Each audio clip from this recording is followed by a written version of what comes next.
Okay, now I want to cover how to create custom fields on your sites. We just created a custom post type called template 1. That's for website templates. And I gave you the example of you might want to create a team's custom post type or a department's custom post type or some sort of document repository custom post type, and showed how to do that. But within the post type itself, I want to be able to capture information in distinct fields in that post and then be able to display them in a template so it looks nice. So as an example, if I'm putting together a website layout and I want to capture from you what you want the headline to be, and I want it to flow into that website layout, or if you've created a team custom post type and you want it to display the same with a photo and someone's picture and bio information underneath in the same layout over and over again, you'll probably want to use custom fields. So we're going to hop in here and do add a plugin for advanced custom fields.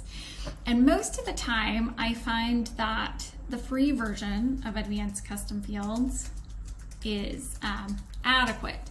But we also have purchased the pro version because we use advanced custom fields in a lot of different ways with some more advanced things happening. So, but in the meantime, we just want the regular old advanced custom fields.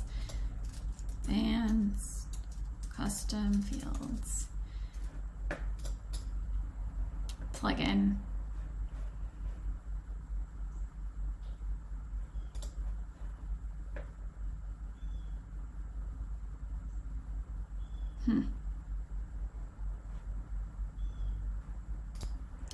And here it is. This is the free version, Advanced Custom Fields. So I had to look a little bit for it. It's by Delicious Brains. And by the way, I highly recommend that you go with their paid version. It just offers a lot of flexibility. And of course, we have it we have an account with them and can add it to multiple websites because we love it so much. But so Advanced Custom Fields, you find it by Delicious Brains, install it and then activate it in plugins. And then you will notice that you've got this custom fields in your WordPress dashboard menu. So what I like to do, especially when I'm creating a custom post type, is I create field groups. It just makes everything easier to be housed together.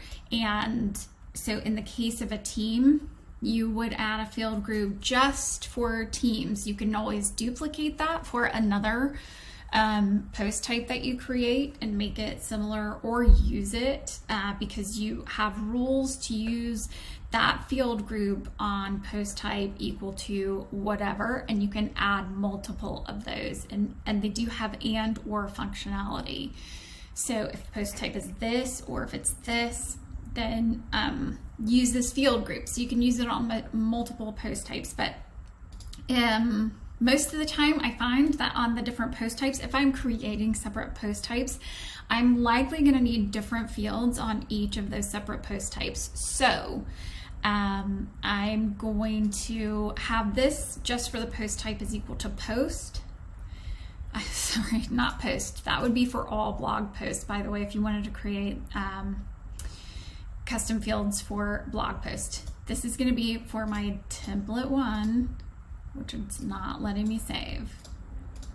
And that is really, there we go. Okay, so post type is equal to template 1. And we're gonna say website templates, because across, I'm gonna create template 1, 2, 3, 4, 5, and this is going to be for a very specific group of people.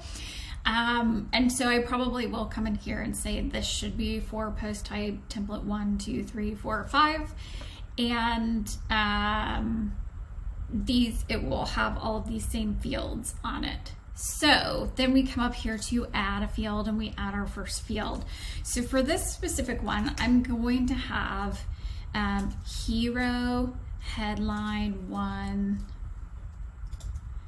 because I want someone to be able to type into a form what they want the header for the hero section of their website to be, and for it to flow into this field in this website template. And of course, we're gonna show you exactly how that looks right now. I'm gonna leave this as a text field, and just know if you make a change and choose a different field type later, that will cause some issues. So you wanna be sure of what field type you want up here first before you hit save and start using it on your post types. I want this as a text one because I want to be able to format the text according to my template. So I want to let the layout define the formatting for this text. In other instances, sometimes I make this a WYSIWYG, which is what you see is what you get. And I allow people to say, I want this headline 1, headline 2, I want this to be blue. You know, you can format different things in that WYSIWYG editor. And you can see all sorts of options you have here. And you can also see that there are pro only pieces, which we don't need for this moment, but we do have a license for that, and probably will be upgrading this Advanced Custom Fields to Advanced Custom Fields Pro, because there's just so much more that you can do with it when you need to. But as you can see, for a lot of this, you can use the free version and it works very well. So we've got a text field, hero headline 1, and I'm really creating a test to make sure I can do this. And I'm gonna call this hero headline, or hero sub headline.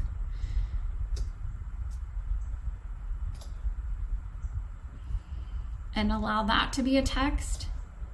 I'm gonna make this a hero call to action. And then a hero description, just in case we need to do that. I can also envision hero background image.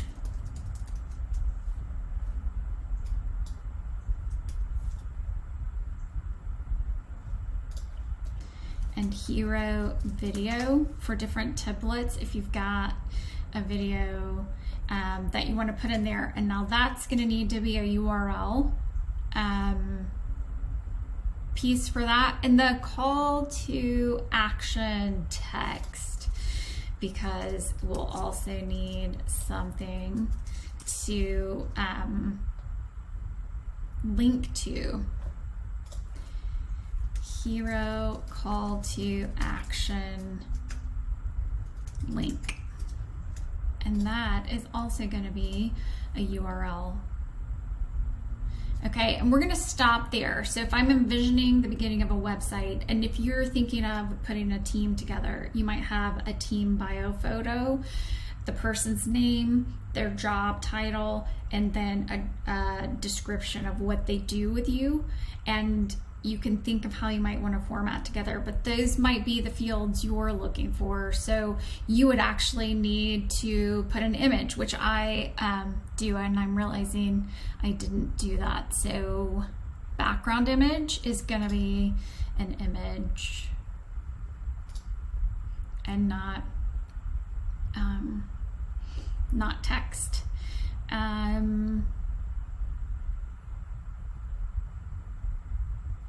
Okay, so, and again, I'm just testing this out. I know there will be a lot more things that I need to come in here and do, but for the moment, I think this is going to be okay. I'm going to hit publish, and then let's hop into template 1 and just see what our fields look like in the page itself, because you can reorder these fields, and once you're in here, sometimes you realize what you need to put where. So I like Yoast to be at the very bottom of the page, because I'm going to do that last. It's just one of those things.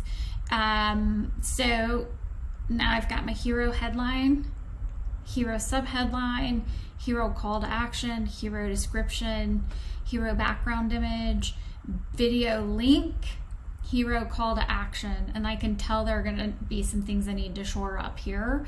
But as an example, let's just say that you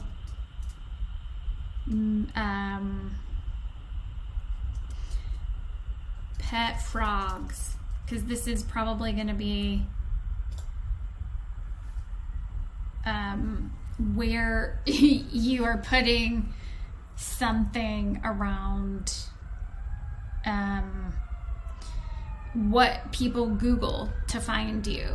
So if you're looking for a pet frog, I want to make sure that you find that by having it in my headline one of my website. The subheadline could be find your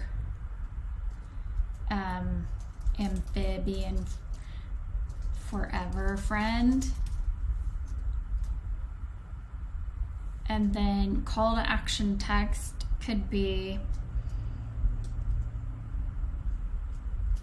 grab your hopper. I'm gonna leave this blank because maybe I don't need anything related to that. And then as an image, I'm just gonna hop into my media library here, and I'm gonna use this little guy here, which is not gonna make any sense.